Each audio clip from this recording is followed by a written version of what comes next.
नमस्कार, मैं अंजलि मिश्रा और स्वागत है आपका द न्यूज में। आज देश के 13 अलग अलग राज्यों को नए गवर्नर दिए गए और इनकी लिस्ट राष्ट्रपति भवन के द्वारा जो है जारी भी कर दी गई।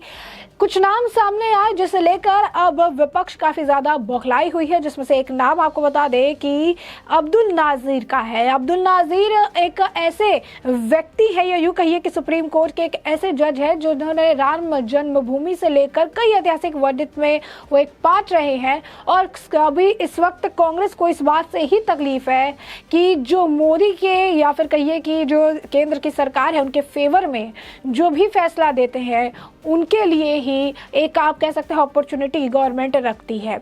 आखिर अब्दुल नाजीर से कांग्रेस को क्या तकलीफ है? आखिर कांग्रेस जो है अब्दुल नाजीर को लेकर लगातार सवाल क्यों खड़े कर रही है? क्या परेशानी है कांग्रेस को? आइए विस्तार से आपको बता देते हैं। बता दें आपको, सुप्रीम कोर्ट के पूर्व जस्टिस एस अब्दुल नाजीर को आंध्र प्रदेश का राज्यपाल बनाए जाने पर कांग्रेस ने मोदी सरकार पर निशाना साधा है। कांग्रेस के सांसद मणिकमय टैगोर ने और वरिष्ठ कांग्रेसी जयराम रमेश ने ट्विटर के जरिए मोदी सरकार को घेरा। कांग्रेस नेताओं ने इशारा किया कि पूर्व जस्टिस को मोदी सरकार के लिए काम करने का फायदा मिला है। दरअसल 2019 में अयोध्या मामले में सुप्रीम कोर्ट की जिस 5 सदस्यीय संविधान बेंच ने फैसला सुनाया था उसमें एस नाजीर भी शामिल थे। तत्कालीन प्रधान न्यायाधीश रंजन गोगोई की अध्यक्षता वाली बेंच ने फैसला सुनाया था, जिसमें नाजीर और गोगोई के अलावा बाकी 3 न्यायमूर्तियों में justice S Bobde, justice D Y Chandrachud जो कि वर्तमान में सीजेआई हैं और जस्टिस अशोक भूषण भी थे। कांग्रेस सांसद मणिकमय टैगोर ने ट्वीट करके लिखा, मोदी अडानी के लिए काम करते हैं, कुछ ऐसे लोग हैं जो मोदी के लिए काम करते हैं और अब राज्यपाल हैं, फिर लोगों के लिए कौन काम करता है? भारत माता की जय। इस दौरान आपको बता दें कि उन्होंने लाइव लो का एक वो पोर्शन टैग किया जिसमें लिखा हुआ था कि फॉर्मर सुप्रीम कोर्ट जज अब्दुल नाजीर को government of Andhra Pradesh appoint किया गया है। यानी साफ तौर पर अब्दुल नाजीर को लेकर उन्होंने प्रधानमंत्री नरेंद्र मोदी पर, यूं कहिए मोदी सरकार पर जो है जमकर निशाना साधा। वहीं कांग्रेस नेता जयराम रमेश ने दिवंगत पूर्व केंद्रीय मंत्री अरुण जेटली का 8 सेकंड का एक वीडियो क्लिप जो है पोस्ट किया, जिसमें जेटली कहते दिख रहे हैं कि pre retirement judgment are influenced by post retirement jobs. यानी प्री रिटायरमेंट से पहले के जो जजमेंट्स होते हैं काफ़ी हद तक पोस्ट रिटायरमेंट के बाद क्या जॉब मिलेगी से इन्फ्लुएंस्ड होते हैं। यानी रिटायर होने से पहले जो फैसले सुनाए जाते हैं वो रिटायर होने के बाद मिलने वाली जॉब्स को काफ़ी ज़्यादा प्रभावित करते हैं। और ये सारी चीज़ें कांग्रेस जो है ट्वीट कर रही है, तरह तरह की चीज़ें कही जा रही है। आप कहिए कि पूरा जो एजेंडा और प्रोपेगेंडा फैलाने वाली जो टूल किट है वो इस वक्त एक्टिव हो गई है। और इन्हें तकलीफ है, डीमोनेटाइजेशन को इन्होंने सही करार दिया था। उन्हें तकलीफ है कि ये वही जो है वकील, वही आप कह सकते हैं कि जज हैं, सुप्रीम कोर्ट के जस्टिस है, वो यही पूर्व जस्टिस हैं जिन्होंने राम मंदिर पर जो है अनामैसली जो है फैसला सुनाया था। तो साफ तौर पर ये राम मंदिर और साथ ही साथ डीमोनेटाइजेशन को मोदी सरकार का काम बता रहे हैं, क्योंकि मोदी सरकार ने ये फैसले जनता के लिए लिए थे। और साफ तौर पर कि राम मंदिर इतना बड़ा मुद्दा क्यों रहा? एक सिंपल सा एक वर्डिक्ट था जिसे काफ़ी टाइम तक पेंडिंग रखा गया, लॉन्ग पेंडिंग रखा गया, क्योंकि इसमें राजनीति इन्वॉल्व थी।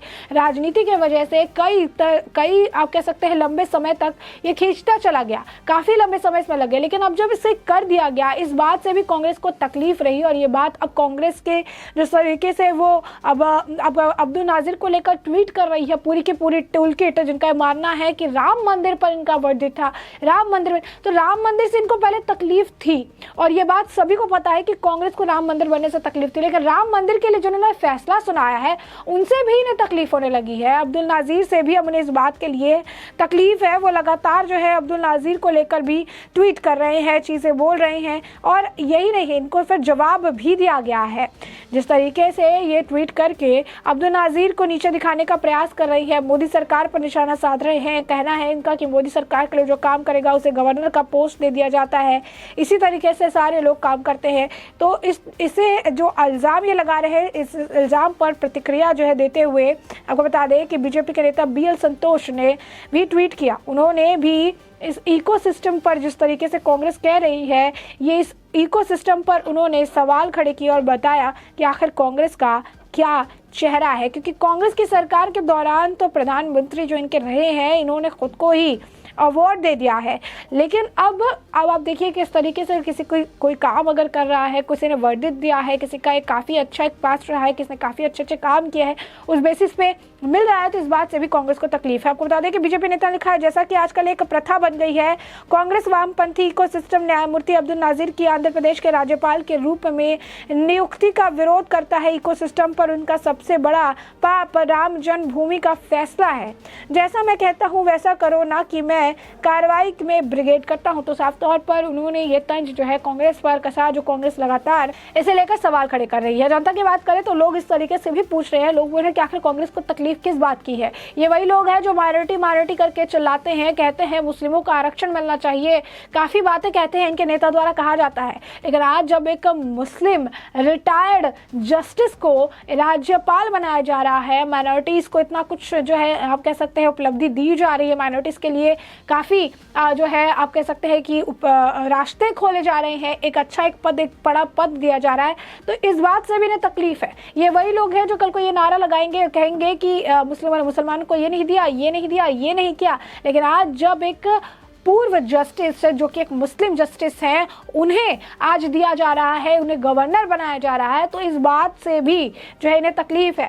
ये कांग्रेस के ही नेता है, खड़गे जी कहते थे कि हिंदू मुस्लिम करने से क्या मिलेगा, हिंदू मुस्लिम करके कुछ नहीं होने वाला है, हिंदू मुस्लिम ये ऐसे करते रहते हैं। लेकिन यहाँ पर कहते हैं कि इनके हक की बात नहीं होती है, ये बार बार लड़ाने की बात कहते हैं, फिर कहते हैं कि इन्हें जो है आरक्षण मिलना चाहिए। इस तरीके के बयान देने वाली कांग्रेस को आखिर क्या तकलीफ है जब एक मुस्लिम जस्टिस को गवर्नर बनाया जा रहा है। ये एक माइनॉरिटीज के लिए एक अच्छा कदम है, उन्हें ज़्यादा से ज़्यादा वास्ट जो आप कह सकते हैं कि सिनेरियो दिया जा रहा है, ज़्यादा उन्हें पावर दी जा रही है, उनके लिए ज़्यादा काम किया जा रहा है। लोग ट्वीट करके यही सवाल पूछ रहे हैं कि आखिर कांग्रेस को किस बात से तकलीफ है कि अब्दुल नाजिर को आखिर पोस्ट नहीं मिलना चाहिए। नहीं मिलता तो यही कांग्रेस होती जो सवाल खड़े करती कि माइनॉरिटीज़ को दबा रही है, बीजेपी सुनती नहीं है, इस तरीके से एक तरफ का काम करती है। लेकिन आज मिल रहा है तो इस बात से भी कांग्रेस को तकलीफ होती हुई नजर आ रही है। अब बता दें कि अब्दुल नाजिर की बात करें तो काफ़ी सारे जो मामला है उसमें वो एज अ जस्टिस जो है उस पर फैसला सुना चुके हैं, चाहे मामला 3 तलाक से जुड़ा हो, चाहे जो मामला है अयोध्या से जुड़ा हो, चाहे मामला जो राम मंदिर से जुड़ा हो।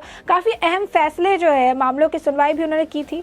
राम मंदिर मामले में सुलझाने के लिए बनी 5 जजों की पीठ में भी पूर्व जस्टिस के नाजिर जो है शामिल थे। सुप्रीम कोर्ट के पूर्व जस्टिस एस टी नाजिर उस बेंच का हिस्सा थे जिन्होंने अयोध्या भूमि विवाद और 3 तलाक मतों चुनौती जैसे महत्वपूर्ण और संवेदनशील मामलों की सुनवाई की। 4 जनवरी को उनको रिटायर होने के ठीक 5 सप्ताह बाद नामांकन भी आता है। जस्टिस नाजिर 5 न्यायाधीशों की खंडपीठ के तीसरे न्यायाधीश हैं जिन्होंने सरकार के रिटायरमेंट के बाद नियुक्ति प्रदान की है। पूर्व सीजेआई रंजन गोगोई जिनके खंडपीठ का नेतृत्व किया था, उसको राज्यसभा के सदस्य के रूप में नामित किया गया था। जस्टिस अशोक भूषण के रिटायरमेंट के 4 महीने बाद 2021 में राष्ट्रीय कंपनी कानून जो है अपीलियन अधिकारी का अध्यक्ष नियुक्त किया गया था। इधर मामले 5 जजों की बेंच के जस्टिस में नाजिर थे। जस्टिस नाजिर ने प्रमोशन में कई जज भी जो है खफा नजर आए थे।